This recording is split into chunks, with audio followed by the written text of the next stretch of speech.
నీ నామ మహిమార్థమై మార్చుకోండి. జరుగుతున్నటువంటి కార్యక్రమాలకు మీ యొక్క అధ్యక్షతను నడిపించండి. సాతాను దుష్ట శక్తులను, అంధకార శక్తులను, చీకటి శక్తులను లయపరచండి. కరెంటును మీ స్వాధీనంలో ఉంచుకోండి. వాతావరణం మీ స్వాధీనంలో ఉంచుకోండి. ప్రభావ శబ్దయంత్రాలు మీ స్వాధీనంలో ఉంచుకోమని ప్రార్థన చేస్తూ ఉన్నాం. నేను ఇరువురి కుటుంబాల తరపున వస్తున్నటువంటి రక్త సంబంధికులందరినీ కూడా ఆయన సకాలంలో చేర్చండి. ప్రభావ అయ్యేందుకు తండ్రి నాయన నీ ప్రేమికులు యొక్క నిశ్చయతాంబూల కార్యక్రమానికి కూడి వస్తున్నటువంటి ప్రతి టెక్నీషియన్ మీరు ఆశీర్వదించండి. పరిపూర్ణమైనటువంటి నీ వాక్యం మీద ఆధారపడి దయచేయండి. కూడి వస్తున్నటువంటి బిడ్డలను ఆయన తమ స్వాధీనం ద్వారా నిన్ను మహిమపరచుటకు నిలవబడుచుండగా ప్రభావ వారి స్వరంలోనూ నీ చేతితో ఎత్తి పట్టుకొని నిన్ను మహిమపరిచే శక్తులు అని ప్రార్థన చేస్తున్నాం. నిలవబడుతున్నటువంటి నీ దాసుని ఆశీర్వదించండి. నీ వాక్యం ద్వారా మాట్లాడండి. మా హృదయాలను భద్రపరుస్తూ గమనిస్తున్న శక్తులను ప్రయత్నించండి. ప్రారంభం నుంచి భూమికి వరకు మీ యొక్క అధ్యక్షత నడిపించమని ఘనత మహిమ ప్రభావం పొందుకోండి. యేసు క్రీస్తు అనే శ్రేష్టమైనటువంటి నామములో అడిగి వేడుకుంటున్నాము మా పరమ తండ్రి. ఆమేన్.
మన బిడ్డలున్నారు సింధు అలాగే యశ్విన్ ఇద్దరు కూడా వచ్చి ఒక పల్లవి 2 చరణాలు పాడి మనం రండి.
యేసు కృపాస్వరం స్వార్థ గాయకులు రవీంద్ర రెండు పాటలు బాబు వస్తారు. చూడని కన్నులేల నాకు నిన్ను పాడని గొంతేల నాకు నిన్ను ప్రకటింపని పెదవులేలా నిన్ను స్మరించని బ్రతుకునేలా. హల్లెలూయా.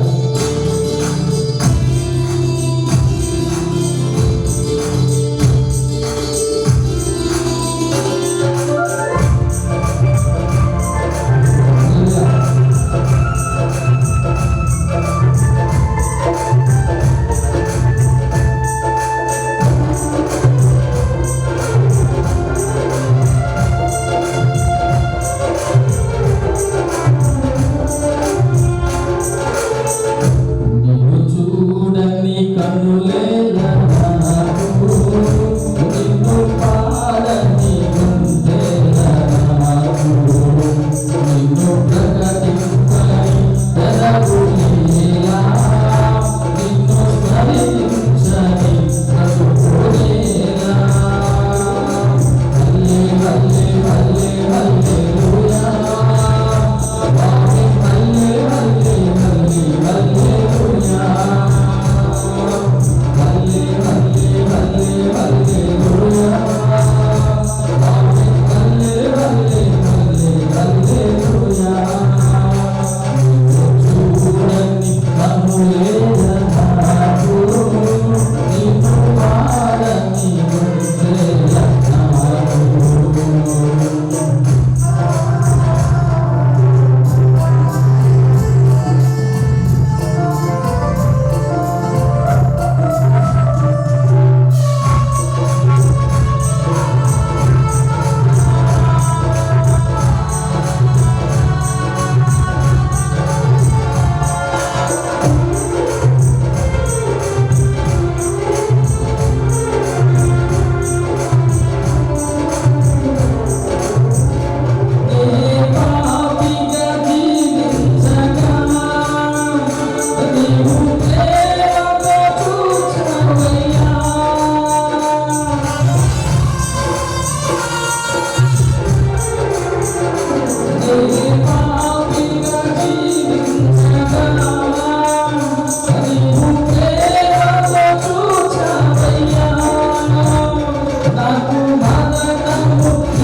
వివాహము అనే విషయంలో కూడా ఘనమైనదని దేవుని యొక్క వాక్యం సెలవిస్తుంది.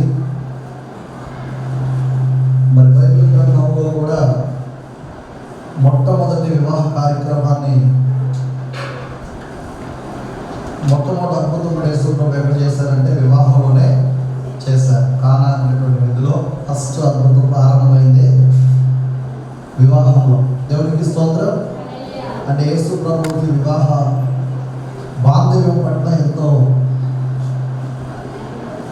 మరి రెస్పెక్ట్ లేక వివాహాన్ని యేసుప్రభు ఎంతగా గౌరవిస్తున్నారనేది మన వ్యవహార స్వభావంలో పెడితే కనుక ఖచ్చితంగా తెలుస్తుంది. కాబట్టి ఘనమైన కార్యాన్ని ఘనమైన దేవుడే ఇప్పటివరకు కోరుకొని ఎంతో అద్భుతంగా జరిగించుకుంటూ వస్తున్నారు. మరి ఈ సమయంలో సువార్త గాయకులను ప్రత్యేకంగా మనం పిలుచుకున్నాం. మరి దానికి టైం ఇచ్చిన తర్వాత మనం ఎవరు మాట్లాడడానికి అవకాశం ఉండదు.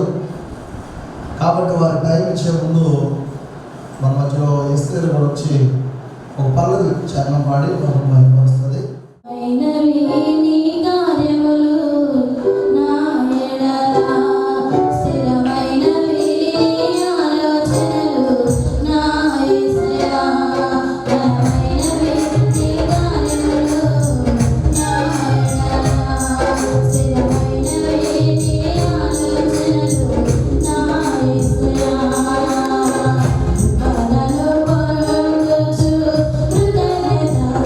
Hallelujah.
ఉల్లసించుమా భూలోక జయమా శ్రీ యేసునామమందు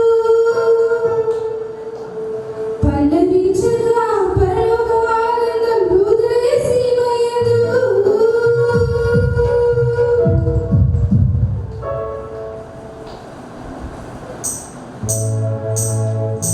ఉల్లసించుమా భూలోక జయమా శ్రీ యేసునామమందు పల్లవించగా పరలోక ఆనందం హృదయ సీమయందు సృష్టికి స్తుతులు పాడగా సృష్టికర్తను స్తుతించవా సృష్టికి స్తుతులు పాడగా ఓ మానవా సృష్టికర్తను స్తుతించవా ఉల్లసించుమా భూలోక జయమా శ్రీ యేసునామమందు పల్లవించగా పరలోక ఆనందం హృదయ సీమయందు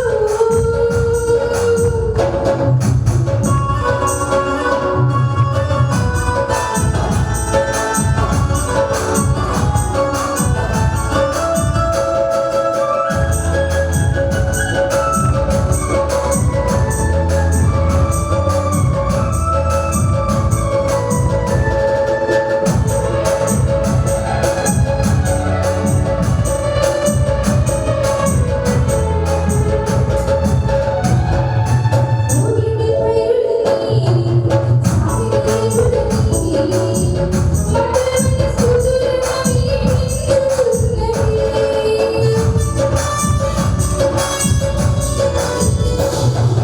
పూజిని పువ్వులని బీజని కారులని చెమరిని ఆకాశం పంచుచున్నవి సృష్టికి స్తుతులు పాడగా సృష్టికర్తను స్తుతించవా సృష్టికి స్తుతులు పాడగా సృష్టికర్తను స్తుతించవా ఉల్లసించుమా భూలోక జయమా శ్రీ యేసునామమందు పల్లవించగా పరలోక ఆనందం హృదయ సీమయందు ఉల్లసించుమా భూలోక జయమా శ్రీ యేసునామమందు పల్లవించగా పరలోక ఆనందం హృదయ సీమయందు సృష్టికి స్తుతులు పాడగా ఓ మానవా సృష్టికర్తను స్తుతించవా సృష్టికి స్తుతులు పాడగా ఓ మానవా సృష్టికర్తను స్తుతించవా హల్లెలూయా ఉన్నవారు అనువారు అద్భుతకరుడు గొప్పదేవుడు శక్తిమంతుడు ఆశ్చర్యకరుడు ఉన్నవారు అనువారు అద్భుతకరుడు ఎన్నో దేవుడు ఎన్నడు మనవడు కంచిలో దాచిన కనికరా కూతురు ఎన్నో దేవుడు ఎన్నడు మనవడు కంచిలో దాచిన కనికరా కూతురు గొప్ప దేవుడు శక్తిమంతుడు గొప్ప దేవుడు శక్తిమంతుడు ఆశ్చర్యకరుడు ఉన్నవాడు అనువాడు అద్భుతకరుడు హల్లెలూయా.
ఫ్యామిలీ మెంబర్గా ఆయన మా మధ్యలోకి వచ్చారు, స్వార్థ గాయకుడిగా కాదు కానీ ఆయనకి మాకున్న అనుభవం కొన్ని సంవత్సరాలు, దాదాపు ఒక 20 సంవత్సరాల అన్న నాకు తెలుసు, నేను ఆమెకు తెలుసు.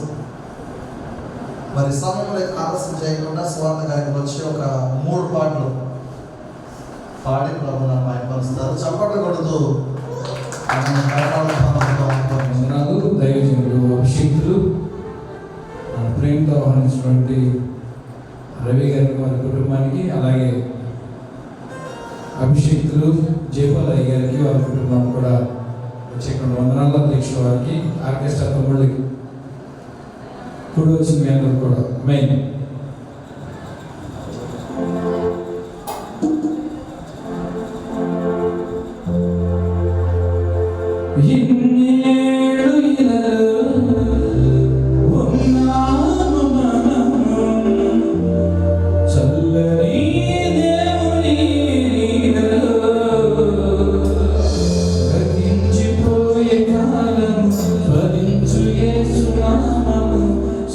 సంతోషించు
పెళ్లి కుమారులు కూడా మన మధ్యలోకి వచ్చిన్నారు కనుక మరి ఒకసారి అందరం లేచి నిలబడినట్లయితే పల్లవి చరణం పాడదాం. మళ్ళీ పెళ్లి కూతురు వచ్చినప్పుడు ఒకసారి లేవాల్సి వస్తుంది. మీరు అందరూ లేచి నిలబడదాం.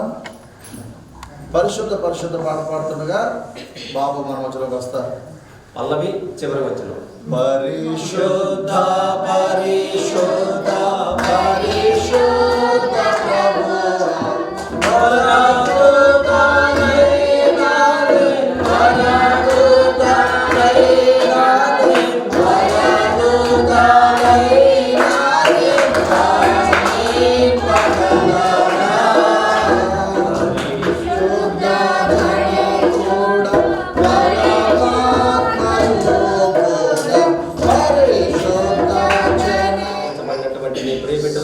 కుటుంబాలను బట్టి నాయన తండ్రి ప్రత్యేకంగా నాయన సమయాన్ని బట్టి నిశ్చయాన్ని బట్టి నిశ్చయితాంబూల కార్యక్రమానికి వారికి ప్రత్యేకమైనటువంటి ఆహ్వానాన్ని ఇస్తూ కూడి వచ్చినటువంటి బంధుమిత్రులందరికీ కూడా నీ పరిశుద్ధమైనటువంటి మాటల ద్వారా బలపరిచి నిన్ను మహిమపరిచే శక్తిని ఇవ్వమని మేలు చేయమని మహిమ తెచ్చుకోమని యేసు క్రీస్తు నామములో అడిగి వేడుకొంచున్నాము మా పరమ తండ్రి.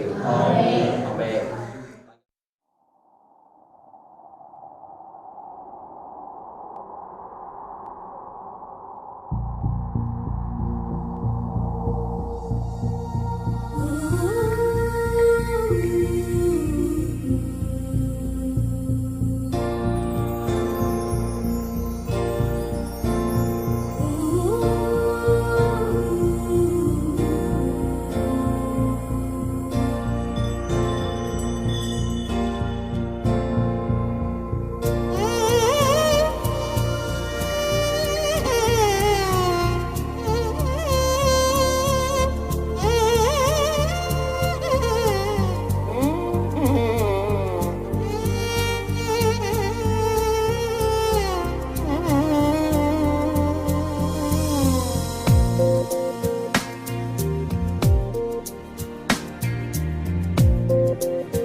నాయన యొక్క మధ్యాహ్న కాల సమయంలో తండ్రి నాయన ఇదిగో నాయన సమయాల్ని ప్రభుని స్తోత్రాలు నాయన ఇదిగో నాయన నిషి యొక్క ప్రభుని స్తోత్రాలు వివాహ నిశ్చిత ప్రభుని స్తోత్రాలు నాయన ఈ యొక్క ప్రభుని కొండ ఈ యొక్క ఎంగేజ్మెంట్ కార్యక్రమాన్ని ప్రభు ఇప్పటి వరకు మీరు ప్రతి విషయంలో మీరు తోడుండి ప్రభుని స్తోత్రాలు ఆశీర్వాదకరంగా జరిగించినందుకు మీ స్తోత్రాలు చెల్లిస్తున్నాం. ఇంకా ముందున్నటువంటి సమయం అంతటిని ప్రభు మీరు ఆశీర్వదించి ప్రభు నీకు వందనాలు చెల్లిస్తున్నాం. ప్రభు పరిశుద్ధ ఆత్మదేవుడా ప్రతి కార్యాన్ని మీరే సఫలపరచండి.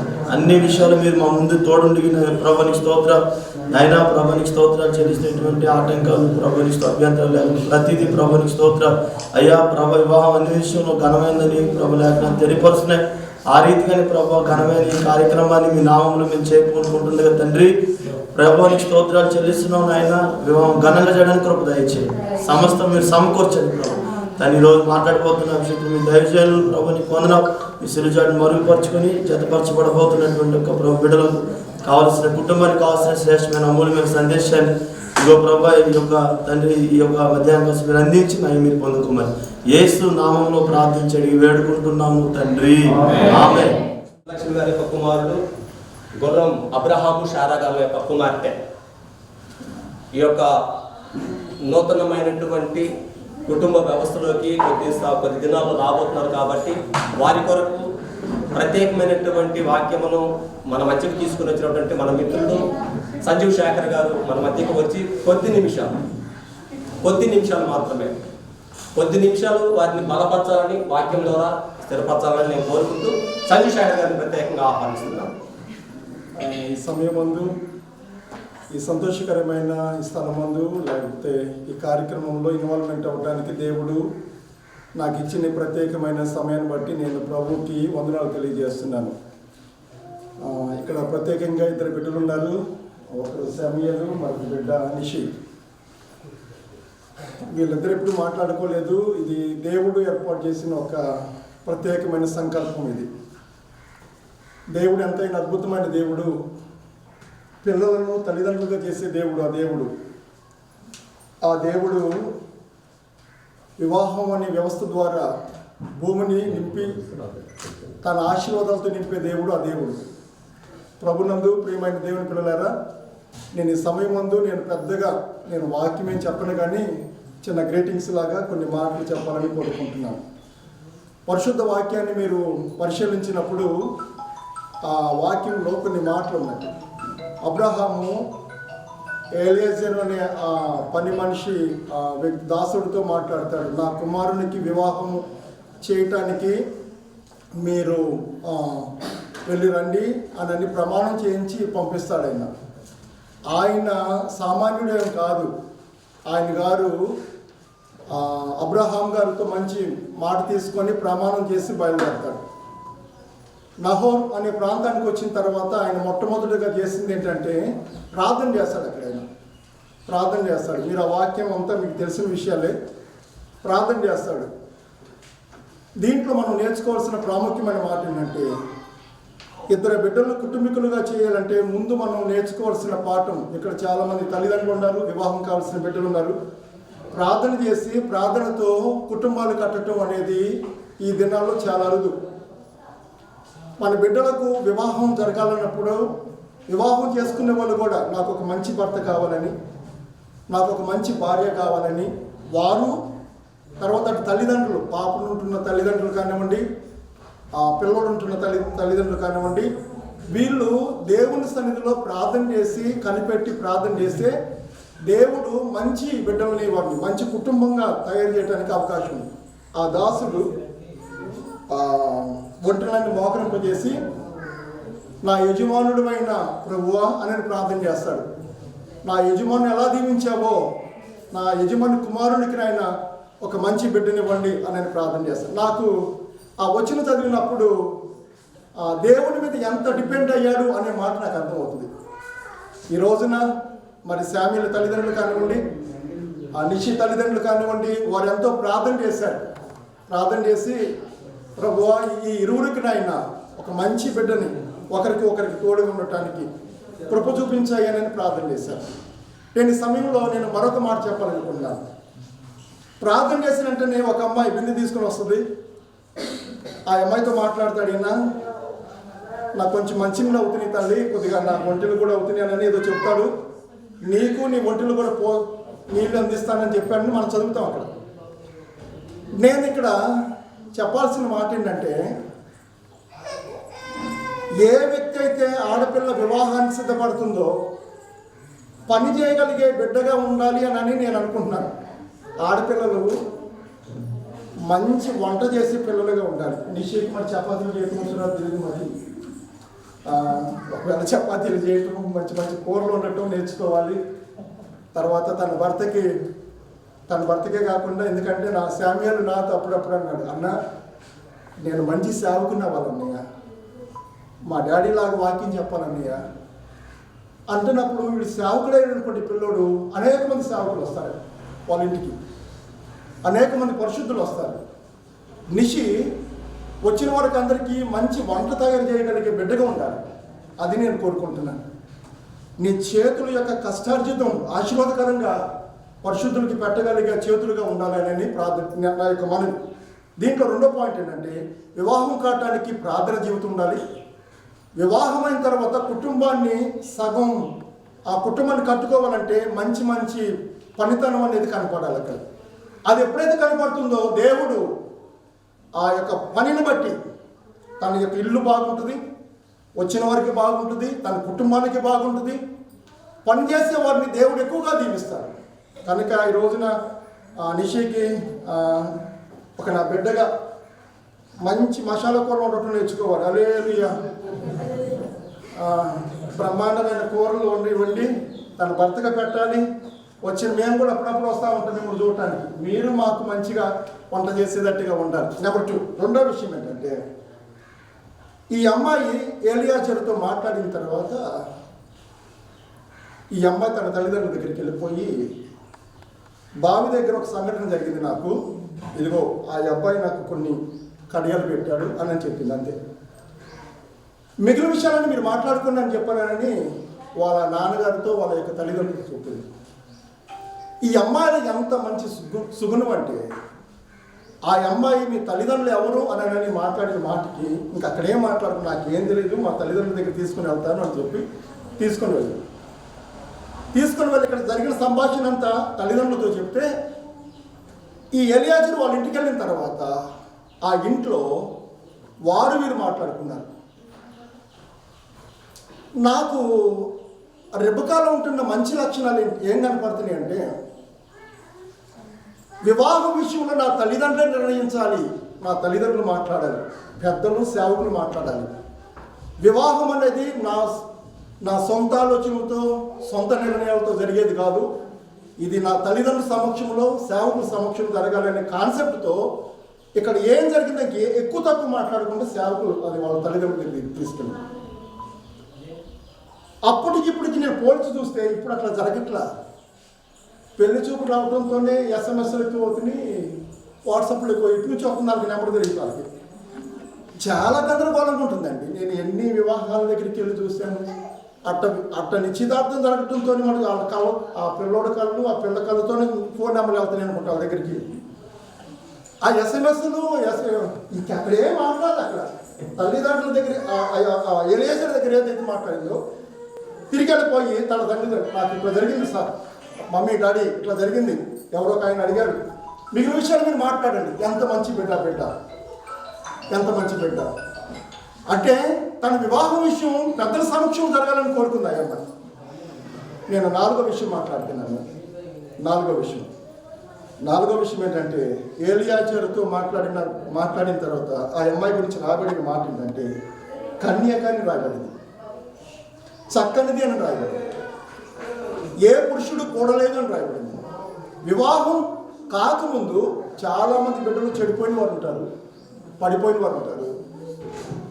రెబకా జీవితం ఒక పరిశుద్ధమైన జీవితం మరొక పురుషుడి చేతిలో పెడతానికి తల్లిదండ్రుల సమక్షంలో ప్రార్థన యొక్క పరుల సమక్షం జరుగుతుంది. అది ఎంత గొప్ప కార్యం అండి, ఎంత గొప్ప కార్యం. ఏ పురుషుడు కూడా లేదు, కన్యక అందమైంది అని రాశారు అక్కడ బైబిల్లో. పరిశుద్ధమైన జీవితం అదిగో ఆ పురుషుడి చేతులు పెట్టడానికి ఆ అమ్మాయిని నిశ్చయించుకుంది. ఒక దైవజనుడు, అంటే అమెరికా దేశం ఉంటున్న దైవజనుడు, ఆయన గారు తన కూతురుతో, తండ్రి కూతురు ఇద్దరు మాట్లాడుకొని తండ్రి మాట్లాడుతున్నాడు కూతురుతో, అమ్మా నువ్వు నాకు ఒక మాట ఇవ్వాలి అని చెప్పాడు. ఏంటి అడి ఏం మాట? వివాహం అయ్యేంత వరకు నీ ప్రవర్తన, నీ జీవితం జాగ్రత్తగా ఉంటావా అని అడిగాడు. ఉంటాను డాడీ అని. దానికి గుర్తు డాడీ ఒక ఉంగరం తీసుకొచ్చి ఆ ఉంగరాన్ని పెట్టాడు కూతురికి. ఇది నీకు నాకు నిబంధనగా తల్లి, వివాహం అయ్యేంత వరకు నువ్వు ఎటువంటి పాపం పడిపోకూడదు, జాగ్రత్తగా ఉండాలి అని. ఆ అమ్మాయి మంచిగా చదువుకున్న తర్వాత, తన ప్రవర్తన అంత జాగ్రత్త కాపాడుకున్న తర్వాత, తన తండ్రి తన వివాహమునకు ఆ అమ్మాయిని సిద్ధపరిచి ఆ పెండ్లి పీటల దగ్గరికి, ఆ మండపం దగ్గరికి తీసుకెళ్ళిన తర్వాత తన తండ్రి పెట్టిన ఉంగరం చూసారా, తన భర్తకు పెడుతున్న ఉంగరాన్ని. ఈ రోజున మన పరిశుద్ధమైన జీవితం ఏదైతే ఉందో ఆ అమ్మాయి తన భర్తకి ఇవ్వటానికి పరిశుద్ధమైన జీవితాన్ని, కన్యక ఏ పురుషుడు కూడా పరిశుద్ధ జీవితాన్ని అది ఆ పురుషుడి చేతిలో పెట్టుకుంటుంది. ఇదిగో ఈరోజు ఈ 4 విషయాలు. 1, వివాహాన్ని కట్టాలంటే ప్రార్థన జీవితం ఉండాలి. 2, పని నేర్చుకోవాలి. తర్వాత 3వ విషయం ఏంటంటే తల్లిదండ్రుల యొక్క పరిశుద్ధుల సమక్షం జరగాలి. 4వ విషయం ఏంటంటే పరిశుద్ధమైన జీవితంతో ఈ వివాహం, పరిశుద్ధ వివాహం అనేది పరిశుద్ధంగా జరగాలి కనుక అటువంటి కృప శామ్యూయలుకు, నిషీకి ఇవ్వాలి. వీళ్ళు వివాహం చేసుకున్న తర్వాత 10 మంది పిల్లలు కనాలి. హల్లెలూయా. 1000 మందికి తల్లిదండ్రులు అవ్వాలి. వీళ్ళిద్దరూ మంచి ప్రార్థన పనులు అవ్వాలి. అనేకుల కొరకు ప్రార్థన చేసి తల్లిదండ్రులు కావాలి. ప్రభు పేరట నేను కొద్ది మాటలు చెప్తూ నేను ముగిస్తున్నాను. దేవుడి మాటలు గురించి